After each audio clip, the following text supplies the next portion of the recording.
بسم اللہ الرحمن الرحیم۔ السلام علیکم۔ ہمارے رویے کے عنوان سے میں پھر ایک مرتبہ آپ کی خدمت میں حاضر ہوں۔ گزشتہ عنوانات میں جو ہم نے اس طرح نسیان یا عجلت اور خطا اس طرح کی چیز لی ہیں، ہمارے یہاں اس کو منفی رویے کے طور پر دیکھا گیا ہے، اور اسی نظریے سے اس پہ جو ہے وہ عمل اور رد عمل اور رویے کا انحصار ہوا ہے۔ حقیقت یہ ہے کہ اللہ تبارک و تعالیٰ نے یہ چیزیں جو ہمارے اندر رکھی ہیں، یہ بظاہر منفی تو ہیں، لیکن ان منفی رویوں کی ایسا نہیں ہے کہ یہ کوئی نقصان دہ چیز ہے، بلکہ یہ ہمارے فائدے ہی کے لیے ہیں، اور اس کو فائدہ مند بنانا یہ ہمارے اوپر اس کا انحصار ہے، اور یہی اصل وہ چیز ہے جو اس پروگرام کا مقصد ہے کہ ہم ان چیزوں کو منفی طور پر دیکھنے کے بجائے، کیونکہ اگر اس کو آپ منفی دیکھتے بھی ہیں ایک مرحلے پر، تو یہ جو آپ بجلی ہے یا الیکٹرکسٹی ہے، اس کے لیے جہاں ایک پازیٹیو چیز ہے اور ایک نیگیٹو ہے، تو جب تک نیگیٹو نہ ہو یہ پازیٹیو مل کر کے وہ لائٹ نہیں دے سکتی۔ اسی طرح زندگی کے تمام مراحل میں جو انسان کے اندر اللہ نے خوبیاں رکھی ہیں، جسے خامیاں سمجھا جاتا ہے، در حقیقت وہ خامیاں اس طرح نہیں ہیں۔ مثلا عجلت ہی کو ہم نے ایک خامی کے طور پر لیا، لیکن یہ عجلت کی فطرت ہی تھی کہ انسان نے اس کے ذریعے سے وہ تیز ترین سواری، وہ تیز ترین جو ہے رابطے کے ذرائع اور دیگر جو ہے وہ کمیونیکیشن کے اور نقل و حمل کے مختلف تیز ترین چیزیں اسی عجلت کی پروڈکٹیو اینگل ہے جس کو ہم دیکھ سکتے ہیں۔ آج کی نشست میں ہم ایک اور چیز کو لیں گے، اور وہ ہے غصہ۔ غصے کو بھی ہمارے یہاں معاشرے میں بہت ہی منفی انداز میں لیا گیا ہے، اور اس حد تک لیا گیا ہے کہ عموماً عام طور پر لوگوں کے ذہن میں یہ ہے کہ غصہ تو حرام ہے، حالانکہ غصہ اپنی فطرت میں نہ حرام ہے نہ حلال ہے، بلکہ غصہ ایک کیفیت کا نام ہے جو اللہ تبارک و تعالیٰ نے ہمارے اندر اس لیے رکھا ہے کہ ہمارے زندگی میں آنے والے غلط چیزوں کے رد عمل میں ہم اپنے اندر اس قوت کا اظہار کر سکیں، اس رویے کا اظہار کر سکیں جس کے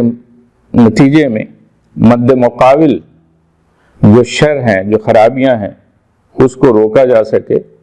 اس کو دبایا جا سکے۔ عموماً جو ہے غصے کی کیفیت ہمارے اندر اس وقت پیدا ہوتی ہے جب کوئی ہمیں نقصان پہنچا رہا ہوتا ہے، یا پھر کوئی ماتحت جو ہمارے زیر کمان ہے،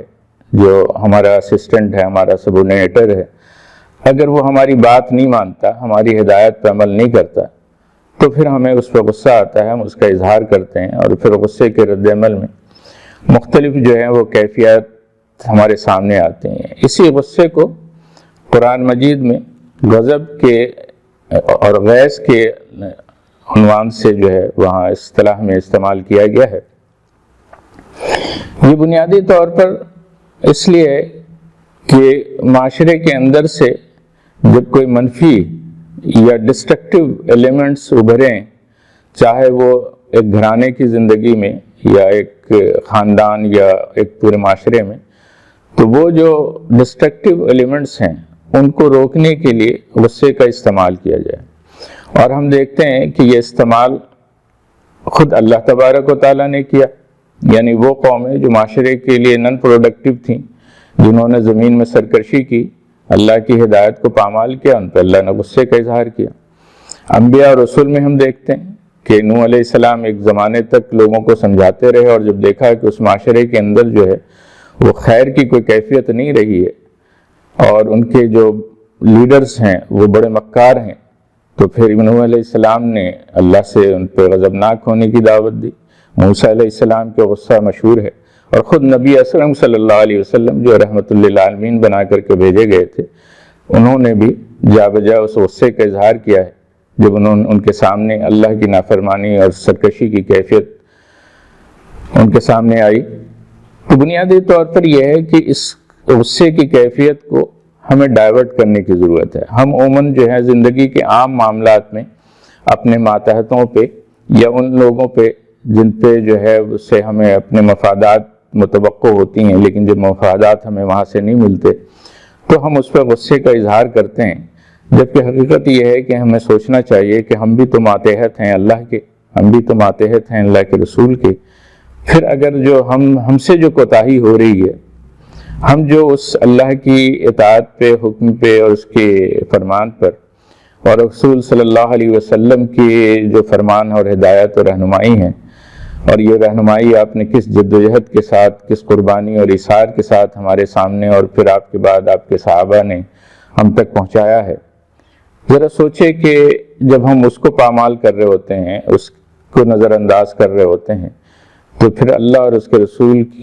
کا غضب، اس کا غصہ کس قدر ہونا چاہیے۔ لیکن وہاں تو ہم شاید یہ توقع کر رہے ہیں کہ اللہ چونکہ رحیم ہے تو ہم سے رحم کا معاملہ فرمائے گا، ہم تو وہاں توقع یہ کر رہے ہیں کہ اللہ کے رسول صلی اللہ علیہ وسلم کو شفیع محشر ہیں تو وہ ہمارے لیے شفاعت کریں گے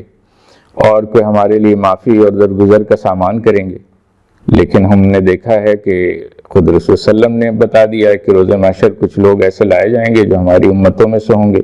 بظاہر دیکھنے میں وہ جو ہے وہ عالم نظر آئیں گے، لیکن انہیں ہم سے اس لیے دور کر دیا جائے گا کہ فرشتے کہیں گے کہ اللہ کے رسول آپ کے بعد انہوں نے اس دین کو بدل کے رکھ دیا تھا۔ تو جب ہم اللہ اور اس کے رسول سے معافی اور درگزر اور عفو کا جو ہے کی توقع رکھتے ہیں، تو پھر ہم خود اپنے ماتحتوں سے یا ان لوگوں سے جن سے ہمیں فائدے حاصل ہونے ہوتے ہیں اور کسی وجہ سے وہ فائدے حاصل نہیں ہو پاتے، تو وہاں ہم عفو اور درگزر کا معاملہ کیوں نہیں کرتے؟ یہی وہ چیز ہے جس کے جو جنتیوں کے حوالے سے اللہ تبارک و تعالیٰ نے ایک خصوصیت بیان کی سورہ آل عمران میں، اور کہا کہ والکاظمین الغیظ، یعنی ان مومنوں اور یہ جنت کے مسافروں کی جو ہے وہ خصوصیت تو یہ ہے کہ یہ اپنے غصے کو پی جاتے ہیں، اور والعافین عن الناس، اور انسانوں کے لیے عافیت کے جو ہے اور درگزر کا ان کے اندر رویہ ہوتا ہے، اور درگزر اور عافیت کا رویہ اس قدر وسیع ہے کہ آپ اس کے کلائمیکس کا اندازہ کریں کہ فرض کر لیں کہ ہمارے جو کسی عزیز کو کوئی شخص جو ہے وہ غلطی سے قتل کر دیتا ہے، تو پھر ہمارا رویہ کیا ہوگا، ہمارے غضب اور غصے کی کیفیت کیا ہوگی، اور ہمارا ایک لمحے میں بس نہ چلے کہ اس قاتل کو فوراً جو ہے وہ ہم ٹکڑے ٹکڑے کر دیں اور کسی طرح جو ہے مار ڈالیں۔ لیکن اللہ تعالیٰ نے جہاں ایک طرف قصاص کی بات کی ہے اور یہ حق دیا ہے کہ کسی قاتل کو قتل کیا جائے، لیکن وہیں پر کہا گیا فمن عفی لہ من اخیہ، اگر تم اسے معاف کر دو تو تمہارا بھائی ہے۔ خیال ہے کہ یہاں پر ہم معافی کا ان جو ہے پیشہ ور اور عادی قاتلوں کی بات نہیں کر رہے جو معاشرے کے اندر قتل و غارت گری اور فساد برپا کرتے ہیں، ان کے لیے تو اللہ تعالیٰ نے سخت سزا متعین کی ہے، لیکن وہ عمومی طور پر جو معافی اور درگزر اور غصے کے رد میں جو اللہ تبارک و تعالیٰ نے ہماری تربیت کی ہے اسی قرآن مجید کے ذریعے سے، اس میں وہ مقام و منزل اور انتہا بتائی ہے کہ جہاں یہ ہے کہ اگر کوئی ایک شخص کے ذریعے سے تمہارا کوئی عزیز قتل کر دیا جائے تو تم اگر اس قاتل کو معاف کر دو تو اس میں جو ہے ذالک فی الحیات الدنیا، اس میں تمہارے لیے حیات ہے، اس معاشرے میں تمہارے لیے زندگی اور برکت ہے۔ یعنی اس سے آپ اندازہ کریں کہ غصے کے مقابلے میں عفو درگزر اور معافی کا رویہ جو ہے اللہ تعالیٰ کو کتنا پسند ہے۔ اور خود ابھی جو یہ رمضان ہمارے گزرا ہے اور اس کے آخری عشرے میں نبی اکرم صلی اللہ علیہ وسلم نے جس طرح وہ دعا سکھلائی ہے شب قدر کی کہ اللہم انک عفو تحب العفو فاعف عنی، کہ اللہ تو عفو کو، درگزر کو، معافی کو پسند کرتا ہے، محبوب رکھتا ہے، بس ہمیں معاف فرما دے۔ تو جب ہم اللہ سے یہ توقع رکھتے ہیں کہ وہ ہم پر غضبناک نہ ہو، تو بالخصوص ہم سورہ فاتحہ میں بار بار یہ کہتے ہیں کہ غیر المغضوب علیہم ولا الضالین، کہ ہمیں ان لوگوں میں شامل نہ کر جس پہ آپ کا غضب نازل ہوا، اور پھر ہم اس کے مد مقابل جو ہے اللہ سے عفو و درگزر کی توقع رکھتے ہیں، تو پھر ہمیں بھی اپنے دائرہ کار میں، اپنے معاشرے میں عفو و درگزر کا رویہ اور اس کا ماحول جو ہے اس کو پروان چڑھانے کی ضرورت ہے، تاکہ جو ہے ہمارا ایک معاشرہ، ایک مہذب معاشرہ نظر آئے، ایک باوقار معاشرہ نظر آئے،